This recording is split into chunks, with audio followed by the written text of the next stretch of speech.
Alright, gonna do a little short video on these are basically 450 mechanical secondaries.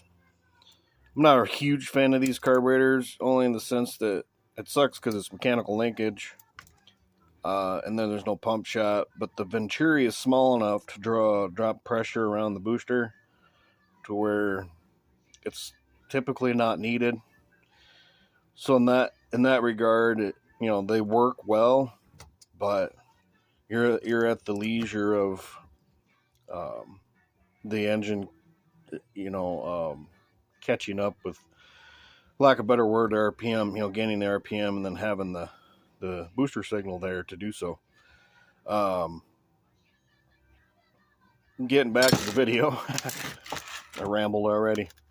I had trouble with these, mainly the one.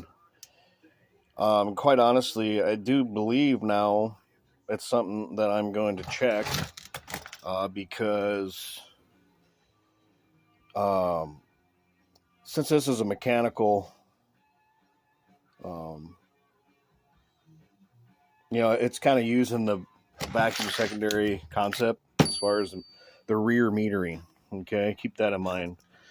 So if you can imagine, essentially what was happening is typically on another, these carburetors are basic. Here, let's get back to the picture, shall we?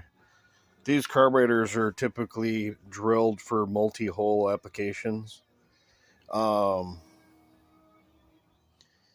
honestly think that I'm going to check the other one, but generally this is curb idle provision and this is transition slot provision. So here's your backup plate for the plate, metering plate.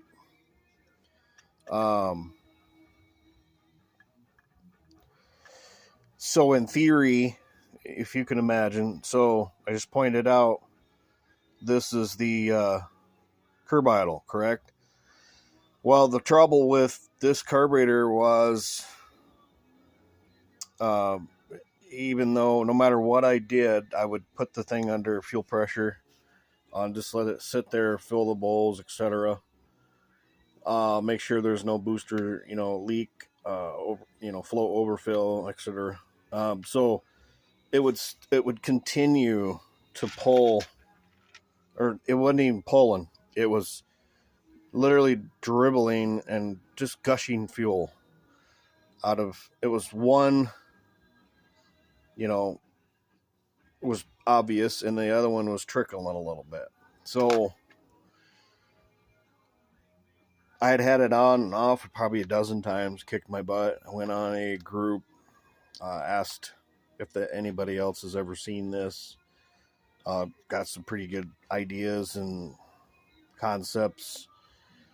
One being that typically these power valves are taller. Power valve plugs, are taller than your normal power valve, which I had known this. So,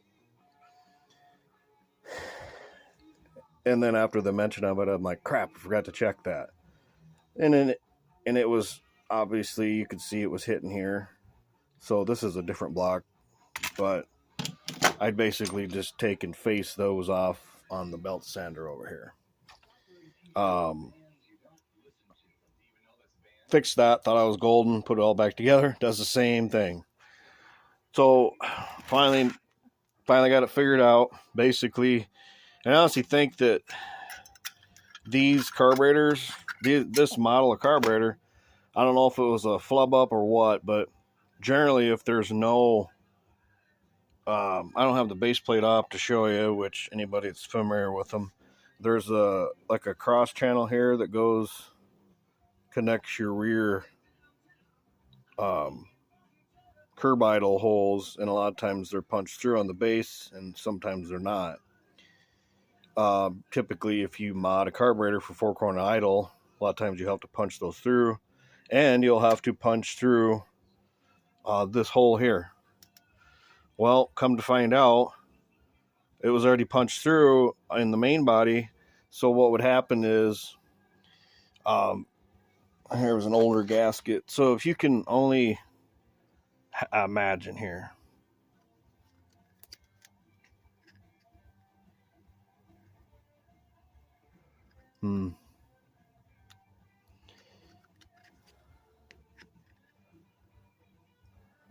There, got off. Yeah.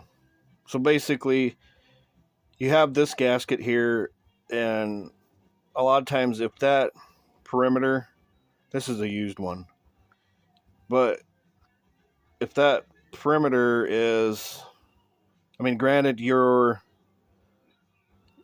have the plate, the backup plate, and this plate actually bolts down. So, and then the bowl seals on the same gasket. So,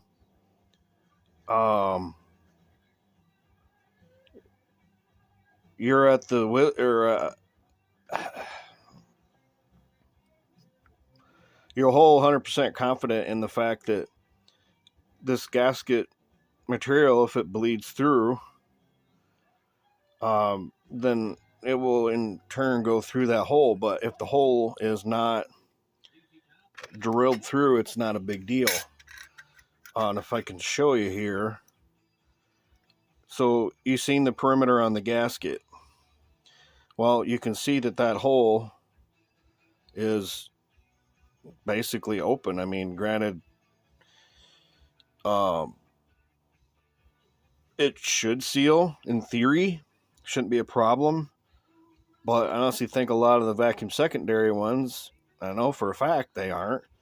They're not drilled completely through to the base plate. So in theory, it's not a big deal. If this gasket's on here and this hole doesn't seal, it's not a big deal.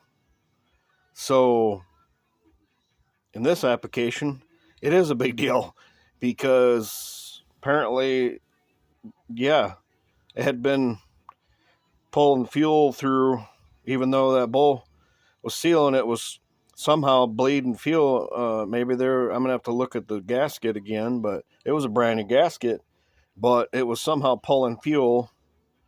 And it would drop down in the base plate and then just go to the curb idle hole and just pour out.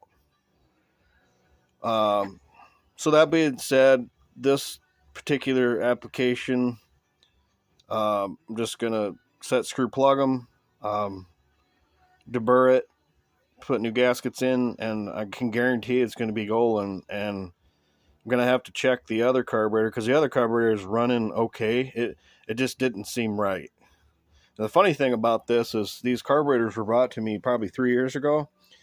And then the customer has since disappeared, can't get hold of him. I've tried messaging him half a dozen times, and I'm just simply going to just sell the carburetors. So, but I wasn't going to sell them, basically, you know, as a shit set of carbs. When he brought them to me, he said he had them to 2 different guys, and they couldn't figure out why they weren't running quite right. Nobody else could figure it out. So, in that regard, it feels pretty good in the sense that I finally figured it out. Man, this has been kicking my butt for about a week now, and the only reason I figured it out was I put carburetor clean tip. That's the thing.